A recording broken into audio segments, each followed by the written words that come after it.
This is enormously exciting. I wasn't really prepared for it. I came in and I watched some of the rehearsals and some of the people talking about their projects, and then I had an epiphany. Very exciting. You know the word epiphany. You know where it comes from. I mean, you know that they in the Hanukkah story, Antiochus called himself Epiphanes, which means God. This was a great guy. He called himself God made manifest.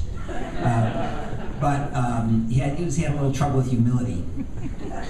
But an epiphany is when somehow something almost divine becomes clear to you.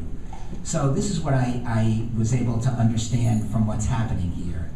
So first place, I think, and I feel it strongly because it reminds me of my generation, the generation of the 60s. That was when, you know, the mighty dinosaurs roamed the earth and all that, as my son tells me. But something amazing happened then, because the world changed. Not a small part of the world, the whole world changed. And I don't know what created the environment for it.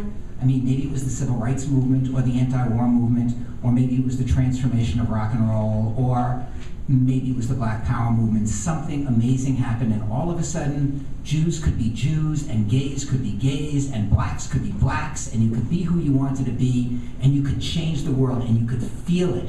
You could feel the world changing. So what's happening here? So the big thing that's changing the Jewish world, I think, is birthright. I think it's admitting tens of thousands, hundreds of thousands of young people into the environment and the possibility of being part of the Jewish world. But if you're going to really build the world, you have an environmental change, and then you have thousands of building blocks of change. Lots of people engaging in the change process, each in their own way, and each of you kind of creating a piece of that change through which the Jewish world will be transformed. If we didn't have an environment of change, it couldn't happen. But if each of you weren't doing what you're doing, all of it will be in vain. So you are creating the future. It will be, I promise you, a radically different future. Federations will be different or they will die. Afternoon schools will be different or they will die. Hillels will be different or they're useless.